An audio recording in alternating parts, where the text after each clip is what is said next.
All right, so tell us a little bit about the fruits that you've experienced in your life since leaving the church, and since you've healed from all these things. Let's talk about the healing and talk about the things that, the blessings that you've received from God.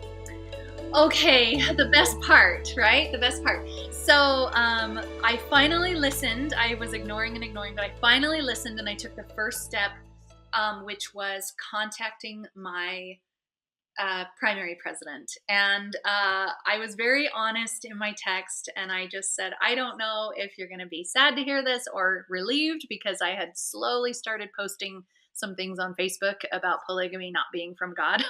So I'm sure she was starting to worry, but and I just told her, I am so sorry. I hate being inconvenient to you guys. You guys do so much for the primary, but I need to ask to be released from my calling. And I said, for personal reasons, and she was absolutely lovely. I'm really relieved. She was very, very kind and very, very gracious, which doesn't always happen. So I'm really grateful to her that she responded in the way she did. Even if she maybe is so confused and thinks I'm off my rocker, that's fine. She was very kind. And so, but when I did that, I have to tell you, Claire, when I finally took that step, because I kept ignoring it, because I'm like, we're preparing for the primary program. I got to teach this song. I got to teach this song. Oh, I've got this prepared for my kids for primary. I just kept ignoring it. And when I finally stopped ignoring the Spirit and I said, I'm sorry, but I need to be released. Oh my goodness, the flood of the Spirit that came over me. Oh, it's just out of this world. And so, that was the first step. And then I did the next scary step, and I filled out my paperwork and took care of that. And once that was done, I can't tell you the amount of peace. You don't even know how much peace, right? You've never experienced until you experience it, and you're like, oh my goodness. And again, to continually be pondering, am I deceived? Am I deceived? And reading my scriptures that say the fruits of the Spirit are peace is one of them, right? Love, joy. So I'm like, these are all the things I'm being filled with, is peace and love and joy and not fear. I mean, yeah, it stinks to be isolated or ostracized or rejected by people that you thought you were close to, and then you realize your closeness was pretty much based on you believing the same things. That's a bummer, but it pales in comparison to the peace. So, and again, I had been so deceived in such a way that I got to a point where I was like, I would rather be rejected by everyone than to be deceived again. I just want the truth. I don't care what it is. I don't care where it takes me. I don't care how uncomfortable it is. I'm ready, and most of us members don't say that kind of thing. We're kind of like, oh no, plug your ears to the uncomfy things and it's all good, and so we go along to get along. But I was ready. The Lord used that horrible experience as a blessing to increase my discernment, to change my prayers and say, could I be wrong about something? Show me, Lord. And the peace is insurmountable. So I'm very happy. I'm very blessed that my children, they were, 12 and 14, 11 and 13, 12 and 14. And then my youngest is, she's 7 right now. So she was about, 6 or so. And I'm very blessed that I just kind of let them unfold naturally. I didn't force them to stop going. I let them keep going if they wanted. But I would just share things I learned. I would share the truth that polygamy is not of God. I feel like that's important to teach our sons and our daughters. So, Oh, yeah, absolutely. right? So that was something I started teaching them that's not in the scriptures. And I started teaching them to be not just take in everything they're ever told and be blindly trusting of anything or anyone, but to go to young men's and young women's and listen, but listen with the Spirit, And so they started doing that. And that was when they would come home and say, Mom, they said this today.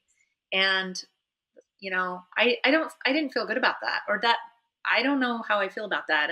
And so we would have these great discussions about what the scriptures say, the Book of Mormon and the Bible. What do they say about it? And but my daughter was about to turn, as I was waking up, my daughter was it was entering the new year. and she had been so excited, right, to go to the temple for this first time. So I didn't want to take that from her.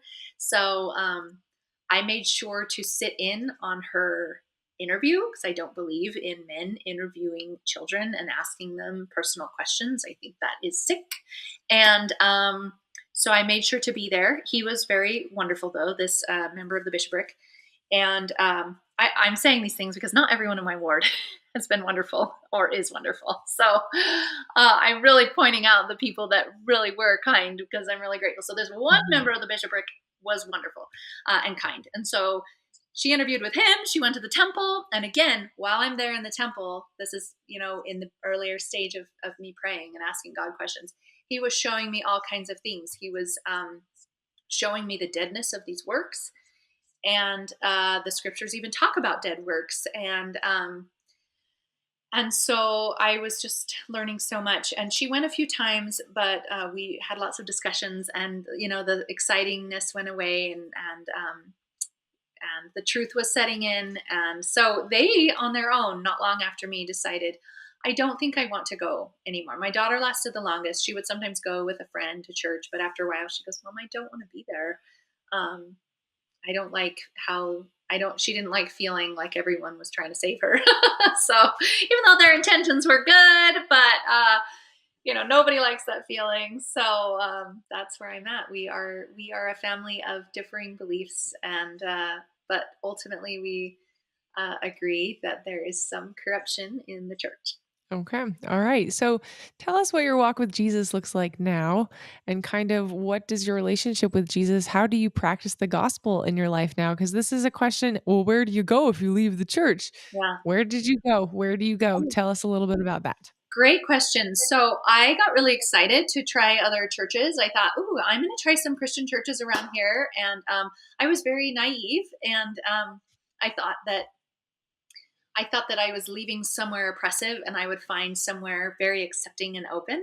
And it's not like people were cruel, of course, but I would visit other churches, and I would gain some beautiful nuggets and truths and teachings, some of which really helped me untangle some of the teachings I had, or just question things. Like, for example, I went to one church and he said, what did he say? Our righteousness is all because of him and for the glory of God.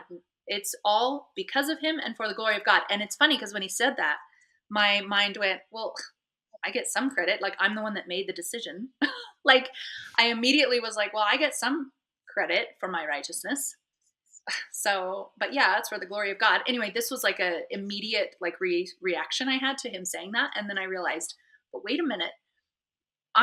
My righteousness wouldn't even be without him, right? Without Jesus. And so I'm like, oh my goodness. So that was a moment for me, a great one at this other church, of like, my righteousness really is all due to him, not me. I don't get the credit and the glory for that. He does. And it really is all for his glory. And so anyway, I've gained some beautiful nuggets. I've met some lovely people. However, the Spirit kept telling me one day, when I was one Sunday when I was going to a Christian church, the Spirit said to me, why would you go join another church that doesn't have all the truth or accept all the truth when I just pulled you out, when you just left a church because it didn't have all the truth?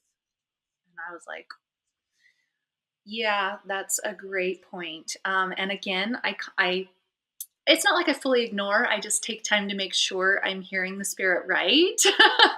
And I also was petitioning a little bit. I thought, but I really want to be a part of another community. I really want to. But I didn't have peace. Once again, I've gotten really familiar with the feeling of peace when I walk with just Christ. And so, Especially because you know exactly what peace is not. Because after all that you've been right. through, you know exactly what, like, hell, I would call it hell. You know what hell is like. Yes. So Yes. you would know. Well said. And again, I'm still failing a lot of times in trying to get things right. So I'm still learning, but the Spirit told me, don't join another church. And I said, okay.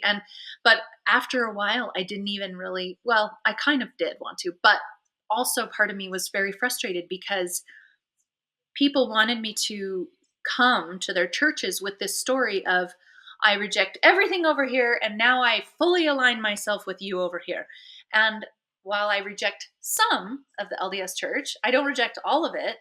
And while I agree with some of what they're teaching, I don't agree with all of it, so and that really bothers people. It bothers members of the church and it bothers people in Christian churches. They don't like that. They really want you to reject certain things, or else they don't know what to do with you. That most of them are kind of. Yes. This is what drove me crazy when I left the church, was that the Christians had an idea of what they thought why I left, and then the Mormons had an idea of what they thought why I left, and both of them were totally wrong. And I was like, "You guys are missing the point. I'm not gonna give up my Mormon roots that are so, so good, but I'm also not gonna keep the parts of Mormonism that are evil and that I don't want anything to do with." And when you understand that and you actually sit down with people like us and have this discussion, then you get some clarity in this, because there's truth everywhere, but I also think that the devil has infiltrated everywhere as well. Yes, agreed. The devil has infiltrated, I believe, pretty much all organized religion. And I remember I used to hear people say that, and I'd be like, "You guys are crazy. We have the best, true, great one." But Right. but even the scriptures tell us and warn us about Satan infiltrating every religion, Yes. including ours. So Mhm. we are really silly to think that we could be immune. So Mhm. and by the way, I think is it DNC 1064, I think, where it says that Jesus' church, Christ's church, is every single person that believes in him, that cries unto him, calls on his name, and repents. Everyone that believes in Christ and tries their best to follow him, that is Christ's true and only church. It is not an organization, a 501c3, a corporation, nothing. Absolutely, and that's what it teaches in the Book of Mormon too. So here's your second witness. It says there's two churches. There's the Church of Jesus Christ and the church, the great and abominable church, right? Yes. Okay, those who follow Jesus, those who follow Satan. You pick, Mhm. you belong to whatever church you pick. It's Right. so simple. It's so It's simple. so simple. So simple. Interesting. So you haven't joined another, or you don't go to another. Interesting. Nope. Yeah, I Yeah, I did the same thing, very similar to your journey. I kind of explored some Christian churches. I got to know some Christians. I absolutely love some Christians that I've met, and there's other Christians I'm like, "You're not any more Christian than the Mormons are not yeah. Christian." So, like, what do you want me to say to that? So Right, right, right. Yes. Well said. Yes. Mhm. Okay. So that's Okay, all right. Thank you so much, Breeana, for coming on the podcast. It has been such a pleasure interviewing you and hearing your story. And I want to wrap this up with the question that I end every interview with, which is, after this journey that you've been on, and you've been on quite the journey, how do you find clarity in your life now? um prayer and listening. I guess I would say again the verse that says pay attention to the fruits of the spirit. If I pay attention to the fruits of the spirit as outlined in the scriptures, um that is how I try my best to just follow Jesus Christ and no one and nothing else, and to not fall into black and white thinking, and to try to be open and to stay in a state of I could be wrong. I really could be wrong. And I probably am still wrong on many things, and I'm okay with that. I'm just going to trust in him and seek his peace. Yes, definitely. I think all of us are going to wake up someday and realize all the things that we are wrong about. And you know what? It's okay to be wrong, because that's why we have Jesus, and Jesus wants to lead us to the truth. So I love what you just said about how we need to pay attention to the fruits of the Spirit. And we do that through prayer and listening. And I would encourage everyone in our audience to do that: prayer and listening, and pay attention to the fruits of the Spirit. That's how we're going to learn the truth and come out of the corruption, all the corruption that we've talked about. Thank you so much, Breeana, for joining us on this episode of the Clairity Podcast. Thank you. Thanks for having me on. You're so sweet. If you guys are interested in joining us for an episode of the Clairity Podcast to share your story on how you have left mainstream religion to follow Jesus Christ, please feel free to reach out to me at clarity.podcast@gmail.com. You can also find me on my website at foragedinhisfire.com, or you can find me on Instagram or Facebook at foragedinhisfire. Thank you so much, guys, for joining us on this week's episode of the Clairity Podcast.